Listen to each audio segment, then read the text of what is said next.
This is Jamie Drummond for Good Food Revolution. I'm sitting here with an iconic figure in the Toronto restaurant scene, Mr. Arron Barberian. How are you today, sir? Having a great time, Jamie.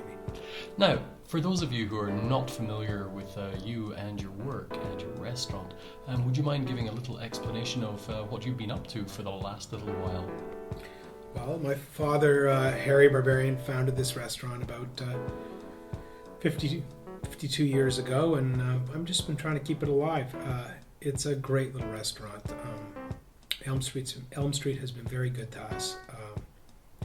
What can I say? We've tried to keep this idea of a great steak restaurant going in Toronto. Very proud of it. And are you the oldest steak restaurant in Toronto? We feel we're the oldest white tablecloth restaurant. I see. And so whether it's, I don't think anybody goes back prior to 1959, so you'd have to have started in 1958. And I just don't see any. Maybe there's something inside a hotel, but I don't really think that counts. And how would you describe the philosophy of your establishment? Well, it's always been about consistency. We want to remain true and consistent. I take mistakes by the kitchen or floor staff or any letters that we get on occasion of concern or complaint very, very personally. It's very difficult for me to deal with. So I'm truly into consistency. I want your experience today to be the same as it was 10 years ago, to be the same as it will be in a year or two. Consistency is what I'm trying to achieve. And I'd really like your insight into the world of beef and how it relates to what is available within Toronto. Could you tell me a little bit about your sourcing of beef? Absolutely. This is an interesting question, Jamie, because years ago, when I first started running the family's restaurant, about 18 years ago, that's when I came back to Toronto, 17, 18 years ago. It was all about where the meat was from. And I was really into called the terroir of the beef. And it became I was an overdrive. That's what mattered. Where did it come from? What part of the United States? What steer plant in Colorado slaughtered the animals? This became critical. But as I've matured in the industry and as I've had a moment to kind of reflect, I realized that the source of the meat has become consistently less important. The true measure of a steak is what's put on the plate. And that includes the way the meat is aged and the way the meat is butchered. So we have selection, aging, butchering, seasoning, and finally the preparation. We've got 5 components that make the steak what it is on the plate. If you were just to take the steak that we bought from our source, cut it poorly, right when it was fresh, doesn't have any aging on it, cut it poorly, not using the grain properly, and then throw it on a whatever kind of grill you've got, it won't be the same. And so I realized that's not a great test. The great test is everything else. When people come to me and they ask me, where's the beef from? Where is the beef from? I ask them a silly kind of question. I say, that beautiful Mercedes out front, where's the steel from? And they look at me like confused. I said, well, it's just a pile of steel out there, isn't it? Or aluminum. Now, that's quite a controversial point of view in many people's eyes, is it not? Well, I think it is until they start thinking about it. If you want to believe that great wine is just the grapes, you'd be wrong. Great wine is about what the winemaker brings to it when he decides to harvest, how he makes the wine, when he decides to release the wine. There's a lot more that goes into making wine. If you just talk to a winemaker and say, where'd you get those grapes? Where'd you get those grapes? They probably wouldn't even talk to you. So certain businesses have elevated beyond just where's the supply from. So are we talking about the human element terroir here? Absolutely. That's a concept that was brought to my attention about a week ago by a winemaker from New Zealand who tried to say that terroir is not just where the grapes, in this case, or where the product is from. it's more than that. It includes the human element. And that being said, how did those humans manipulate that land, and how did those humans manipulate the grapes and eventually manipulate to the whole wine production? So it's the terroir of the individuals being there that added to the terroir of the land itself. That's an interesting concept. I think that's just, we'll call it the human element.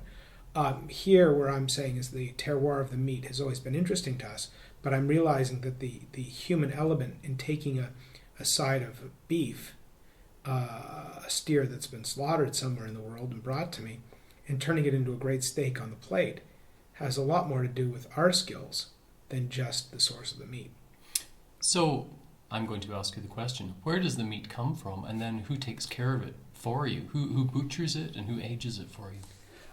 We have a master butcher, Steve Rogakos, started with my family in 1970, 71, just around Christmas of 1970. Steve is an absolute genius. His cutting skills are like few others.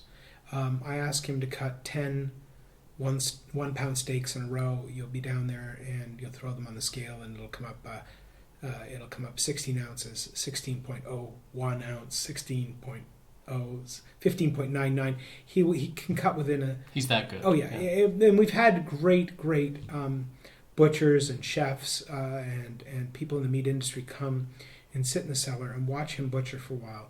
And they just walk away shaking their head, because some of these people have $1 million pieces of equipment that are laser powered for cutting accurate steaks, and they don't cut as accurately as this man's eye. So Steve has been critical to us. Scott in the kitchen as well has been cutting meat for us for 27 years. So we've got two guys that are really great at that. They produce a specification along with myself that we pass along to our meat suppliers. Currently we have 3 or 4 meat suppliers. And they do a really, really amazing job.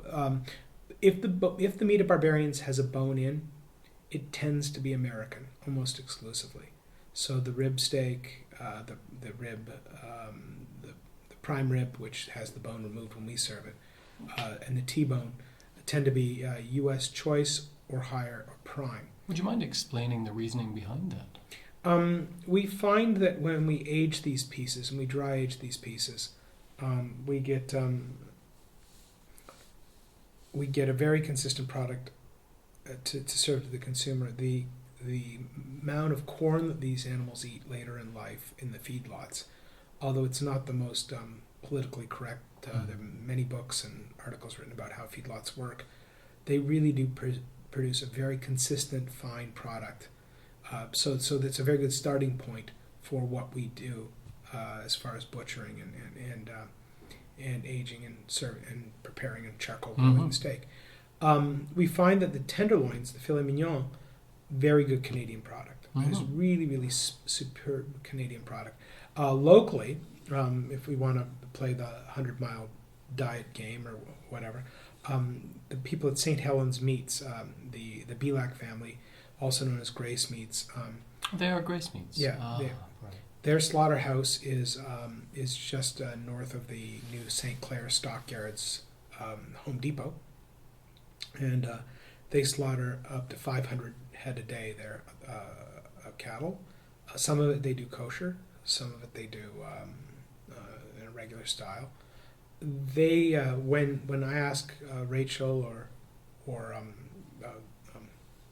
Belak, whose family it is, when I ask Rachel or Dad to source exactly what I want, they do amazing work, and we get stuff that's deemed Canadian prime, and they're AAA, and they get the right sizes, and they're very good meat. So yeah, we are sourcing locally, which is a change. Before we would say that it all had to come from High River, Alberta, but we're finding that the local stuff is very good. Matter of fact, we'll call it superior after our hands are on it. I'd like to ask you, for the average consumer, where would you recommend they would pick up a good piece of steak to cook themselves? I think the local butcher scene is exploding right now. I really think that Steve at Cumbrace is doing an amazing job. O'Leaf's, if you want to spend a little more money, and that's the neighborhood you live in. Even Bruno's. I mean, there have been some changes around there, but I think they're doing some very good work. Yeah, you've got to become friends with your butcher. Right.